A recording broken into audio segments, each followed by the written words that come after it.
This letter is addressed to whom it may concern. Look, to whom it may concern. This is inside where I live.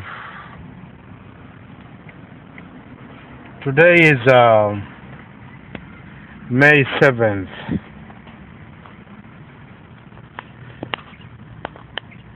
2015. May 7th, 2012 is when I first became homeless. It's not funny to celebrate 3 years in the streets of America after all what is said and done, after all the unfairness. I was not born in this country, the country God brought me here 11 years ago. And I believe God not bring me here from Africa to come and suffer so much in a free country for 3 years, living dangerously in the streets of America. When I first became homeless 3 years ago, today, my mind was blank. I had severe depression. I didn't know what to do. I didn't know how to survive. But thank God, because I had a car. I had a drivable car. At least I would drive from point A to point B and at least meet my basic needs more comfortably. Today, after 3 years, I don't have a drivable car. This car is just stationary. It's just a place I can sit down and at least lie down. I can't sleep anywhere else. I can't sleep in a shelter. It's too dangerous to sleep in a shelter. I had to run away recently from the shelter. It is too dangerous. And why should we talk about a shelter anyway? I'm divorced. The fact is, as a citizen of the United States of America, I should not be going through what I go through. The point is, the American government is very corrupt. We have a very corrupt government. That's the truth.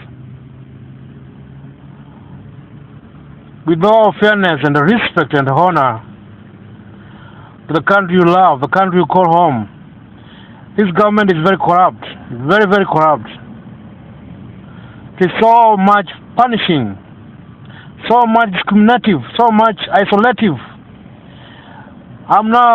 This is what we call typically is a false imprisonment. I've been imprisoned here. I don't get any help other than food stamps. But today, as I speak, my food stamps have been cut. I have no food here in the car. I have no money, except for a few dollars which I was given recently by a friend who came secretly to say hi. And so I have no money to ride a bus. I live near a bus line. To ride a bus, go and at least take a shower. I get some little help here and there by friends with laundry and some moral support. But I have no money. I've always worked in this country. As you can see, I'm as healthy as you can see. Today the temperature is very good. It's very, very, very, very lovely. I believe it is over 85 degrees. I love this weather. Oh God Almighty, can you keep this weather? I love this weather. At least it's not cold. It's not snowing. I cannot go to college.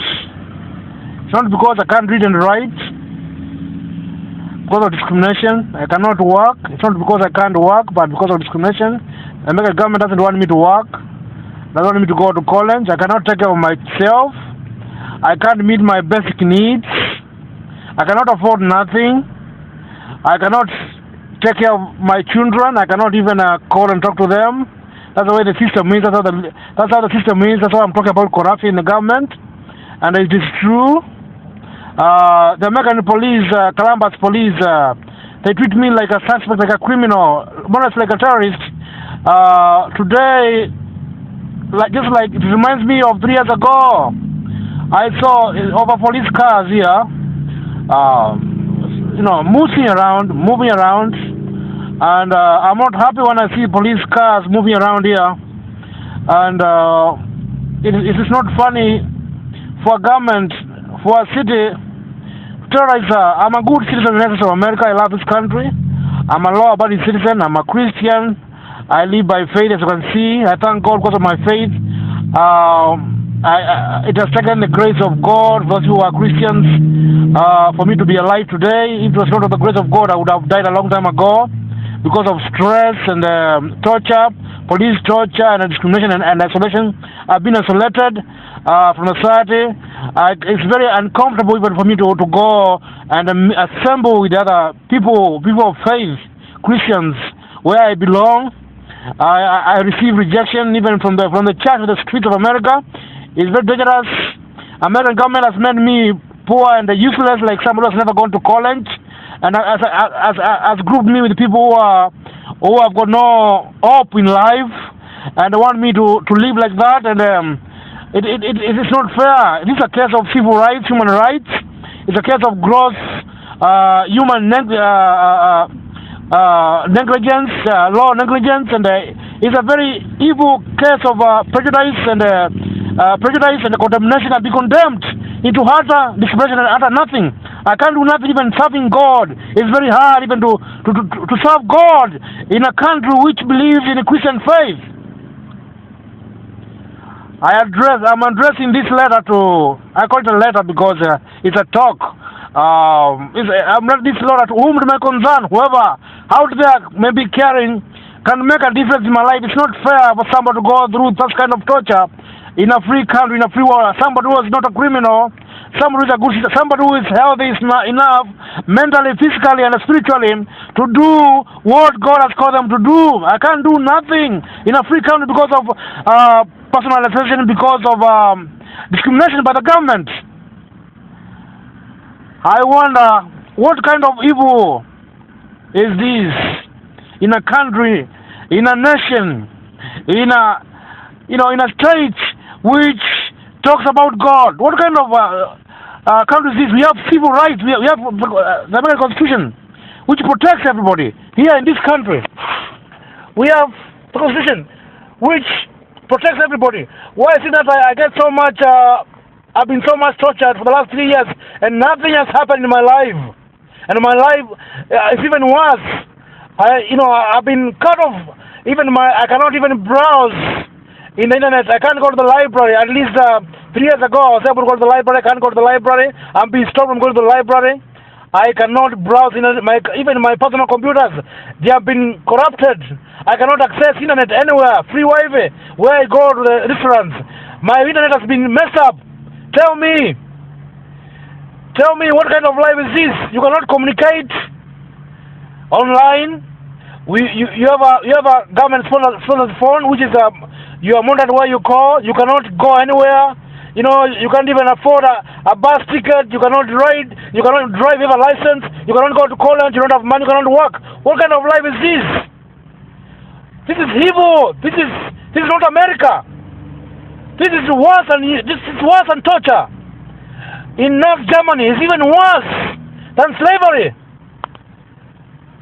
It is evil, the worst evil kind of condemnation I've ever seen in life. My American life is a nightmare. What kind of human beings do we have in this country? What kind of government is this? What kind of city is this? What kind of governance? What kind of state is this? Why should someone suffer so much in a free country, be condemned, and they are not criminals? They are not criminals. They are good citizens, patriotic citizens in a free country. Why should somebody torture us so much? My number is 599-3317 if you want to help.